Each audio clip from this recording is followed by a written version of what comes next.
Hello friends, मैं सागर सुमन from ISL English classes. आज मैं आपको बिहार बोर्ड के 12th क्लास के मॉडर्न पेपर के बारे में बताने जा रहा हूं, जो आपके हर एग्ज़ाम के लिए मतलब जो भी एग्ज़ाम हो रहा है उसके लिए बहुत इंपॉर्टेंट है। इसमें 50% बुक से है और 50% ग्रामर से है। आज के डेट में जो भी एग्ज़ाम होता है, मतलब 12th का जो एग्ज़ाम है उसमें ऑब्जेक्टिव 50% का पूछा जाता है। मैं उसी बेस पे आज ऑब्जेक्टिव को सॉल्व करने जा रहा हूँ, जो आपके एग्ज़ाम के लिए बहुत इंपॉर्टेंट है। चलिए ध्यान दीजिए इस पेपर को कैसे हल करते हैं। सबसे पहले ऐसे इंग्लिश क्लास के तरफ ये प्रेजेंट किया गया है। जो टेस्ट पेपर है ये 60 मिनट्स का टाइमिंग दिया हुआ है और मार्क्स आपका 50 नंबर का है। ये 50 नंबर ये है। इसके बाद देखिए यहाँ पे इंग्लिश पेपर है ये। और सबसे देखिए इसके लिए क्या कंपलसरी है, ऑल क्वेश्चंस आर कंपलसरी है। मैं सभी क्वेश्चन आपको कंपलसरी है सॉल्व करना, ये टेस्ट पेपर है, मैं इंक्लूड करता हूँ। नेक्स्ट वन है, you have to choose correct answer and colour the circle with blue ball pen. आपको सेंटेंस को करेक्ट करना है, करेक्ट चूज करना है और ब्लू बॉल पेन से सर्किल को घेरना है। मैं जितने भी ऑप्शन देख रहे हैं, आप यहाँ पे ऑप्शन देख रहे हैं, सबके साथ सबके पास एक गोला लगा हुआ है। सबको आपको ब्लू पेन से टेस्ट में जब देते हैं तो उसको गोला करना पड़ता है। एग्जाम में भी गोला ही आता है। चलिए बिना समय गवाए मैं एक एक क्वेश्चन को हल करता हूँ। सभी का हिंदी जानना बहुत ज़रूरी होता है और सबका अंडरस्टैंडिंग करना भी उतना ही ज़रूरी होता है, क्योंकि आपके जब अंडरस्टैंडिंग नहीं करेंगे या हिंदी जिसका जानकारी नहीं होगा तो आपको आंसर भी बनाना दिक्कत होगा। चलिए मैं एक एक प्रश्न को एक्सप्लेन करता हूँ अपनी भाषा में, जो लिस्ट में लिखा हुआ है। चलिए सबसे पहला प्रश्न है, dash is sweltering with the heat of injustice and operation. मतलब है क्या कि कहाँ के लोग जो है न्याय और अधिकार की भट्टी में चल रहे थे, संघर्ष कर रहे थे। तो इसमें ये chapter I have a dream chapter से लिया गया है और मार्टिन लूथर किंग जूनियर द्वारा यह चैप्टर लिखा था। यूएसए की ये बात है, अमेरिका की बात है। मिसिसिपी के लोग थे, जहाँ के लोग अपने न्याय और अधिकार के लिए जल रहे थे। तो इसका सही आंसर जो होगा वो मिसिसिपी होगा। नेक्स्ट प्रश्न में आते हैं, Pharaohs were rulers of ancient. कहाँ के प्राचीन शासक जो पिरोज था, रूस के नहीं, इजिप्ट के थे। इजिप्ट मिस्र में है। इजिप्ट के शासक कहीं वो पिरो कहा जाता था। इंडिया के भी नहीं थे, ग्रीक के भी नहीं थे। नेक्स्ट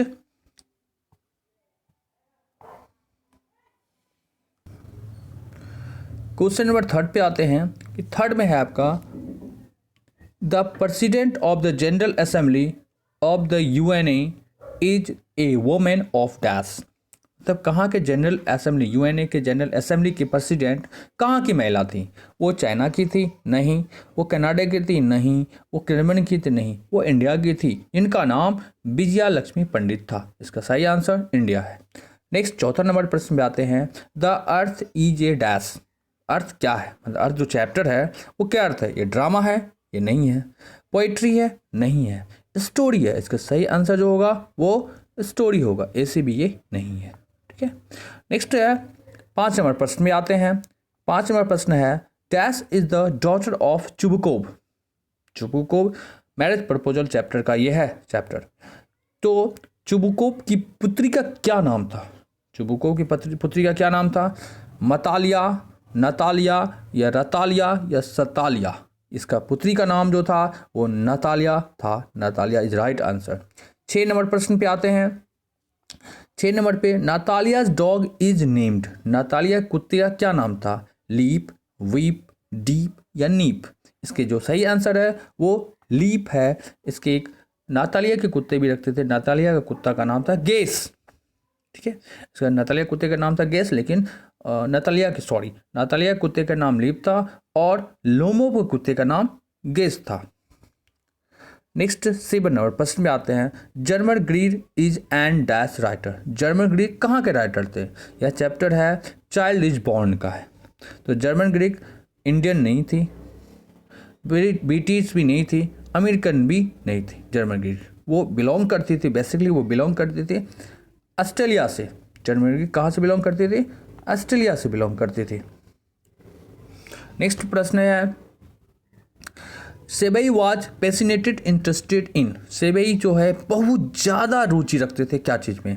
लेडीज फिंगर में, भिंडी में, परवल में, गोट्स में या पम्पकिन में वो ज़्यादा जो इंटरेस्ट रखता था, वो बच्चा था, वो बहुत ज़्यादा रुचि रखता था किसमें, गोट्स में, लौकी में वो रखता था।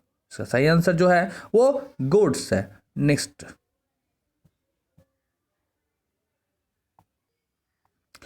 क्वेश्चन पे आते हैं।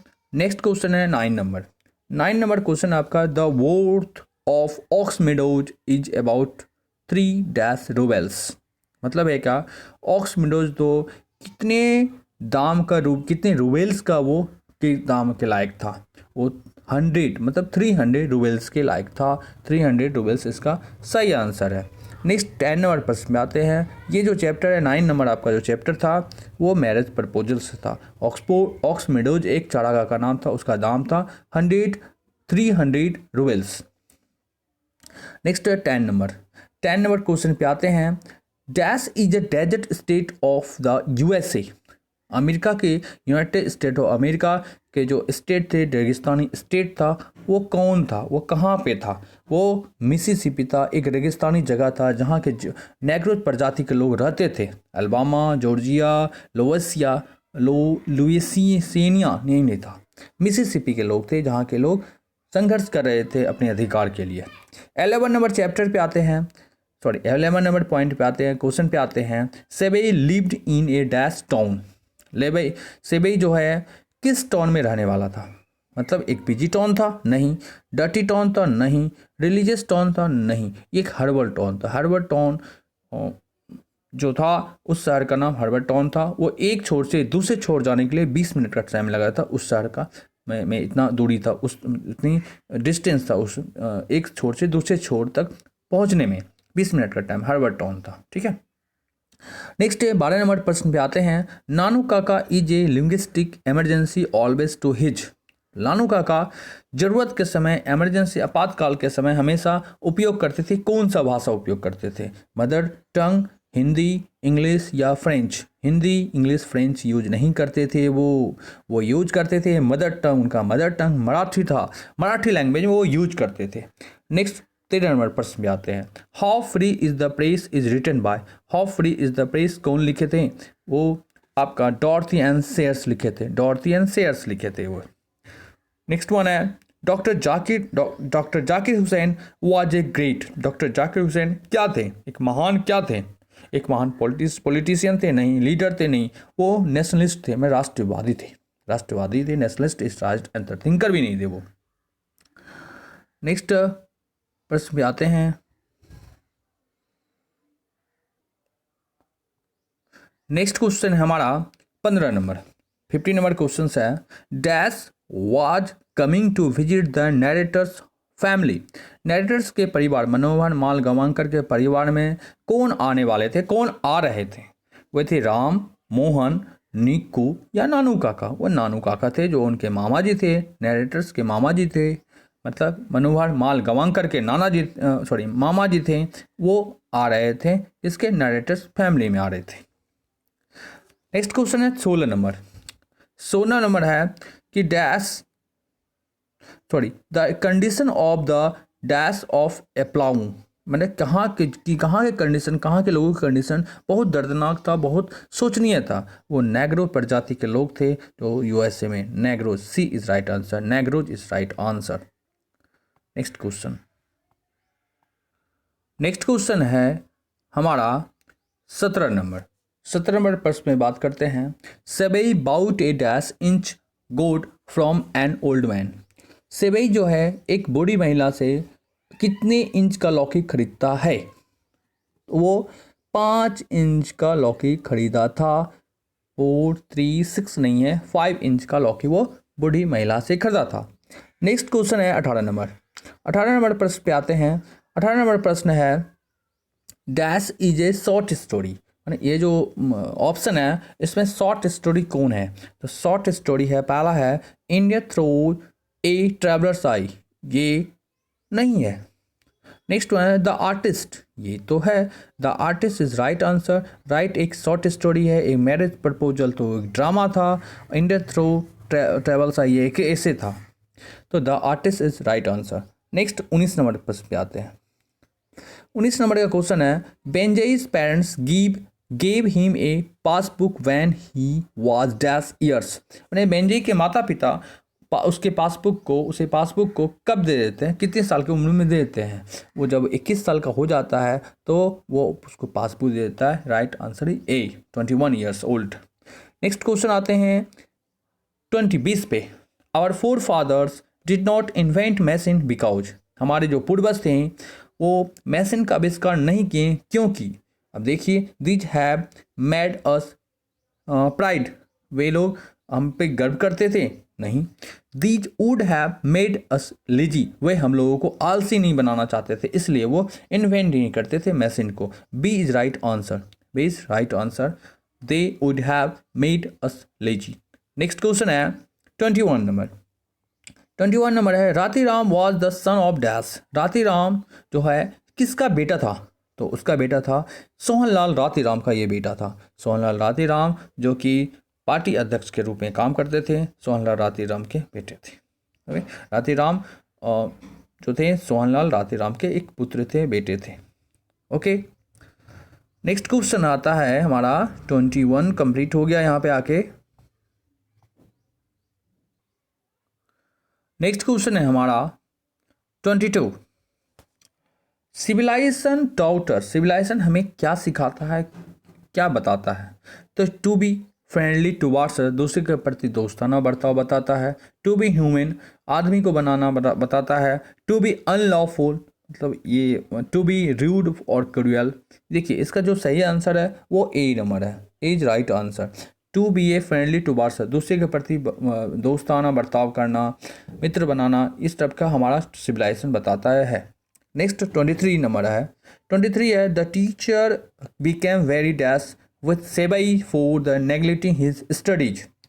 टीचर सेबई के साथ सेबई से गुस्सा हो जाते हैं क्योंकि वह स्टडी मतलब अध्ययन से नेगलेक्ट करता है, अस्वीकार करता है। नेगलेक्ट में उसको मन मतलब पढ़ाई में उसको मन नहीं लगता है। तो किसके लिए क्या करते हैं टीचर उसके लिए? तो हैप्पी खुश हो जाते हैं? नहीं। एंग्री गुस्सा हो जाते हैं?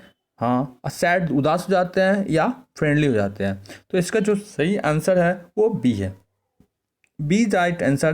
क्योंकि उसके टीचर ने लौकी के साथ उसे क्लास में पकड़ लेते हैं और गुस्साते हैं। उसके मदर को बोलते हैं, मदर उसके फादर को बोल देते हैं। इनके फादर उनको उनके कद्दू जो कलेक्शन किया था वो उस पर क्रश कर देता है, उसको कुचल देता है, उसको तोड़ देता है, फोड़ देता है, डांटता है ये काम करने के लिए।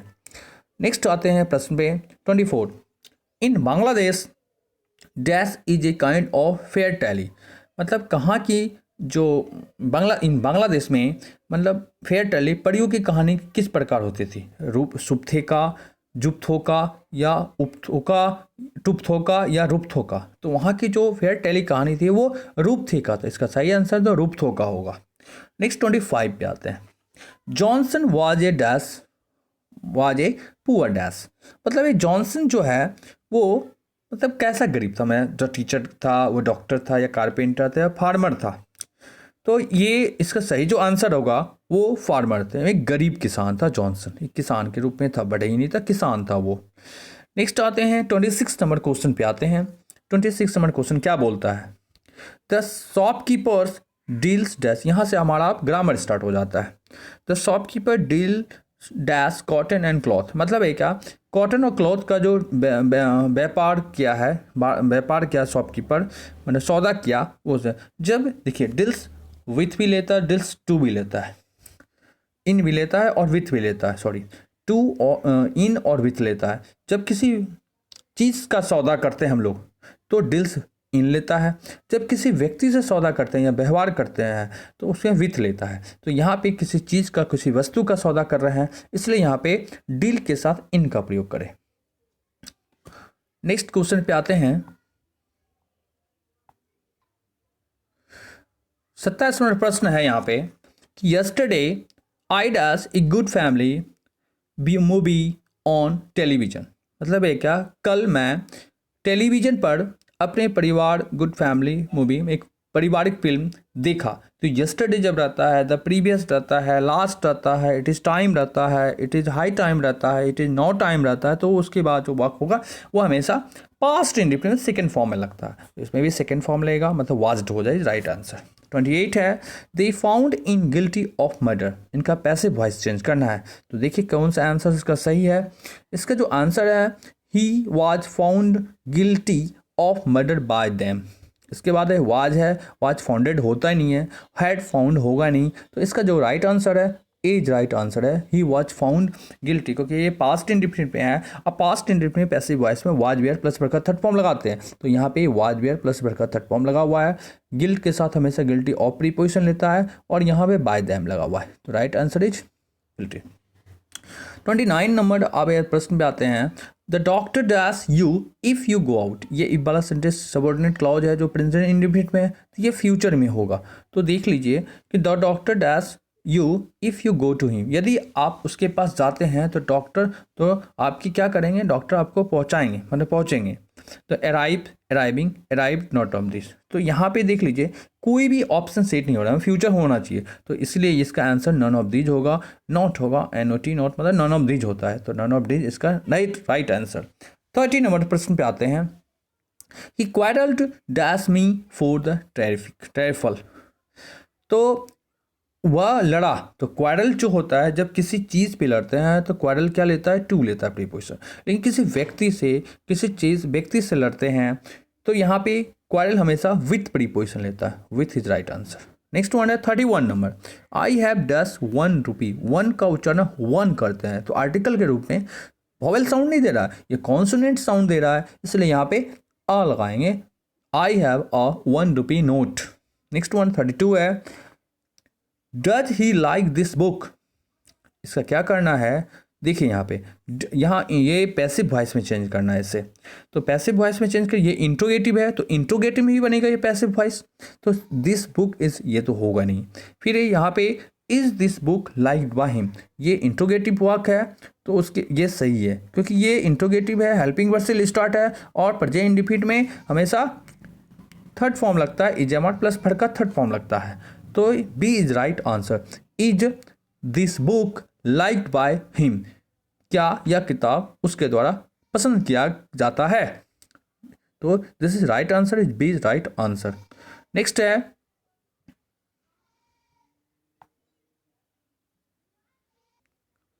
चलिए नेक्स्ट क्वेश्चन है हमारा 33, यहाँ पे नोटोरियस का स्पेलिंग सही करना है कि नोटोरियस का स्पेलिंग कौन सा ऑप्शन में सही है, तो नोटोरियस में कुख्यात होता है, इसका जो स्पेलिंग है NOTORIOUS, इसलिए इसका जो ऑप्शन सही है B is right answer. Next one है 34, Neelu dash marry with Rakesh next month, मतलब है कि नीलू अगले महीने राकेश से शादी करेगी, तो यहाँ पे शुड है, डियर है, नीड है, तो इसका जो सुटेबल आंसर है ये शुड है। कभी कभी शुड का मीनिंग फ्यूचर में भी यूज किया जाता है, मतलब नीलू नेक्स्ट मंथ अगले महीने राकेश से शादी करेगी, ये should is right answer, dear और नीड का कोई ऑप्शन नहीं यहाँ बनता है। नेक्स्ट है 35, the great scholar and the poet, मैंने बताया था या आप जानते भी हैं कि लास्ट टाइम मैं बताया था क्या कि जब दो ऑप्शन एंड से जुड़ा हुआ रहेगा, मतलब जिसके पहले के साथ आर्टिकल लगा हुआ है, तो एक आदमी को सूचित करेगा ये, तो एक आदमी जो सूचित करेगा मतलब एक सिंगुलर को डिनोट करेगा। The great scholar and poet dash died, माने एक महान स्कॉलर जो पोएट वो मर गया, एक ही आदमी को सूचित कर रहा है, तो इसमें जो राइट आंसर है हैज लगेगा, हैज डाइड। नेक्स्ट 36 है, Ram says to me you teach me English, Ram ने मुझसे कहा कि आपसे, ये नरेशन से रिलेटेड है, इसको इनडायरेक्ट में, इसमें डायरेक्ट से इनडायरेक्ट स्पीच में चेंज कीजिए। द राम टेल्स मी किस में देखिए पहले में नहीं है, चटाइए, Ram tells me that I teach, you change होगा मी के अनुसार, I teach him English, right, तो B is right answer. Next 37 पे आते हैं, I asked him what his name was, ये इनडायरेक्ट में ऑलरेडी है और डायरेक्ट में इसको बदलना है, तो डायरेक्ट में देख लिए I said what is your name, this is right, क्योंकि what is your name change करेंगे तो वो अफर्मेटिव सेंटेंस में व्हाट के बाद हिज नेम, इसके बाद वाज लगेगा, तो 37 में ए इज राइट होगा इसमें। नेक्स्ट आते हैं 38, I am going there tomorrow, I have, I के साथ हैज तो लगता ही नहीं है। फिर सी नंबर है I will be gone, will be के साथ गोन लगता नहीं है। आई हैड गोइंग नो, इसका राइट जो इस ऑप्शन में एक राइट सेंटेंस को चुनना है, एक सेंटेंस सही कौन है उसको चुनना है, तो ए इज राइट आंसर। मतलब I am going to there tomorrow, कभी कभी गोइंग का फ्यूचर में भी यूज किया जाता है, मैं कल जा रहा हूँ इस सेंस में ही बोल सकते हैं, तो I am going there tomorrow is right option. Next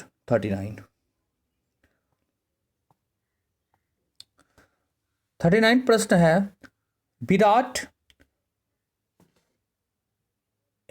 Virat Kohli dash for India, Virat Kohli जो है भारत के लिए खेलते हैं, तो खेलते तो अभी भी खेलते हैं, मतलब खेलते हैं कि ये यूनिवर्सल ट्रूथ में जैसा लग रहा है, तो इसका टेबल जो आंसर है वो प्लीज होगा, प्लीज राइट।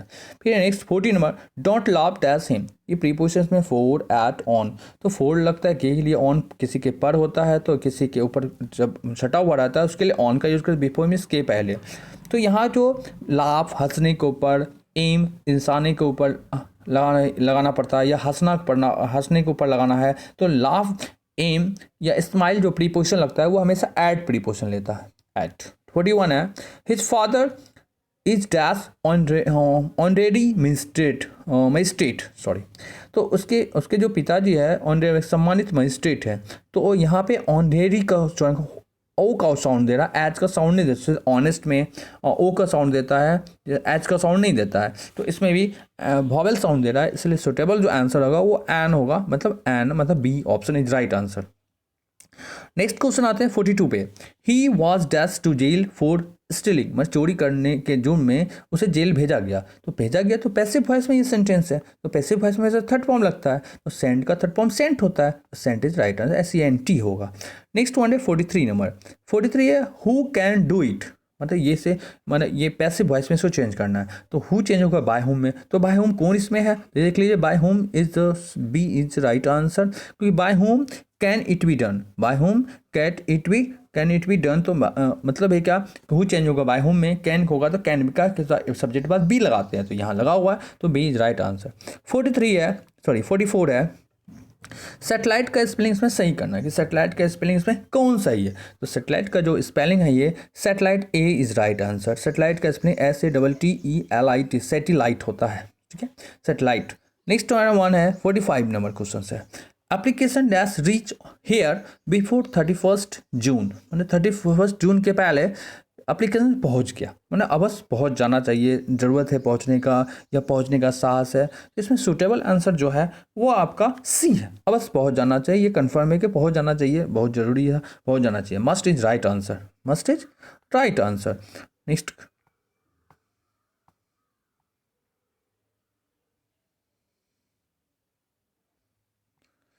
नेक्स्ट क्वेश्चन है हमारा कि it is I who dash this,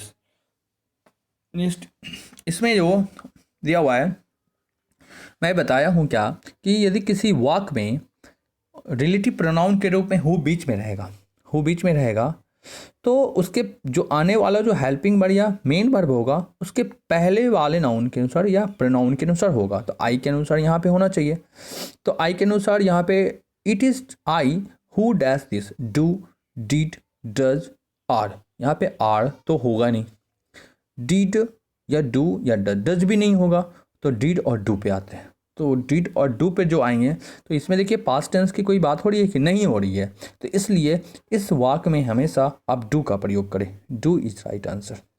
next 47 पे आते हैं, open at the page 40, open page 40, open on page 40, opens, यहाँ ओपेंस लगा हुआ है, ओपेंस तो कुछ वर्ड होता ही नहीं है, इसलिए जो राइट आंसर है ये इसका जो सही ऑप्शन है, सही क्वेश्चन सही आंसर जो है ए है, open at page 40। Next 40 number और 48 पे आते हैं, 48 पे द यंग डैश मिसगाइडेड, मतलब जवान लोगों को मिसगाइड किया गया, मतलब कि ये पैसिव वॉइस में है, तो पैसिव वॉइस में हमेशा इजमार या हैवेज या कुछ भी उसके बाद बड़का थर्ड फॉर्म लगता है, तो यहाँ पे देख लीजिए इज लगाते हैं तो इज, यंग तो बहुवचन है तो ये तो होगा नहीं, हैव के साथ पैसिव वॉइस बनाते हैं तो पैसिव वॉइस हैव बीन लगता है, ये भी नहीं होगा, हैज़ तो लगेगा नहीं क्योंकि यंग प्लुरल है तो हैज़ तो लगेगा ही नहीं। आते हैं आर, इसमें आर इज राइट आंसर, मतलब जवान लोगों को मिसगाइड किया जाता है, दिस इज आर, मतलब D is right answer. Next 49 number है, all that dust is not gold, मतलब सभी चमकती हुई चीज सोना नहीं होती है, तो all that glitters is not gold, glitters is right answer, 49 का सी होगा। नेक्स्ट लास्ट क्वेश्चन हमारा आता है, लास्ट प्रश्न है कि I was dash because bad win when he phoned me, मतलब आई वॉज, मैं बेड पे था जब फ़ोन आया, मैंने फ़ोन जब वो मुझे फ़ोन किया, तो यहाँ पे बेड में होगा, मतलब बेड में बोल रहा है, बेड के ऊपर है लेकिन बेड में ही बोलते हैं हमेशा, तो इसलिए हमेशा ये जो इसका जो ऑप्शन है, इसका जो सही आंसर है इन का प्रयोग करेंगे, क्योंकि बेड में बोलते हैं हमेशा, इसलिए इन लगाइएगा। तो एक सुटेबल आंसर जो है इसमें वो इन होगा। चलिए, यहाँ तक मैंने 50 क्वेश्चन को सॉल्व कर दिया है, जो आपके एग्जाम के लिए BBI है, इसके अच्छे से देख लीजिएगा, ये आपके एग्जाम के लिए बहुत ही इंपॉर्टेंट है, ये मॉडल पेपर है। ओके, यदि ये वीडियो आपको अच्छा लगा होगा तो इसे लाइक शेयर अपने दोस्त को जरूर कर देंगे, मुझे इससे मनोबल और आगे की वीडियो बनाने में मदद मिलेगी। Okay, thank you for watching this video.